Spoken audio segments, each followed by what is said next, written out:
ஒரு ஆலமரத்தின் அடியில் கண் பார்வை அற்ற துறவி ஒருவர் அமர்ந்திருந்தார். அப்போது அந்த வழியாக வந்த ஒருவன், ஏய் கிழவா, யாராவது இந்த வழியாக சென்றார்களா என்று கேட்டான். அதற்கு அந்த துறவி, அப்படி யாரும் செல்லவில்லை என்றார்.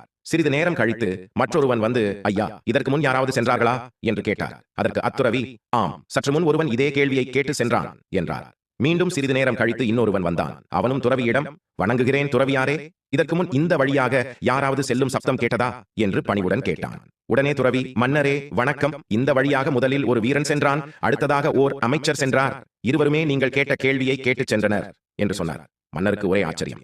துறவியாரே, உங்களுக்குத்தான் கண்ணு தெரியாதே, பின்னர் எப்படி முதலில் வீரனும் அடுத்ததாக அமைச்சர் என்றும் சரியாக சொன்னீர்கள் என்று கேட்டான். அதற்கு துறவி, இதை அறிவதற்கு பார்வை தேவையில்லை, அவரவர் பேசுவதை வைத்தே அவர் யார், அவரது தகுதி என்ன என்பதை தெரிந்து கொள்ளலாம் என்று சொல்லி, முதலில் வந்தவன் சற்றும் மரியாதையின்றியும் அடுத்து வந்தவரின் பேச்சில் அதிகாரமும் உங்களது பேச்சில் பணிவும் தென்பட்டது என்று பொறுமையாக விளக்கி கூறினார்.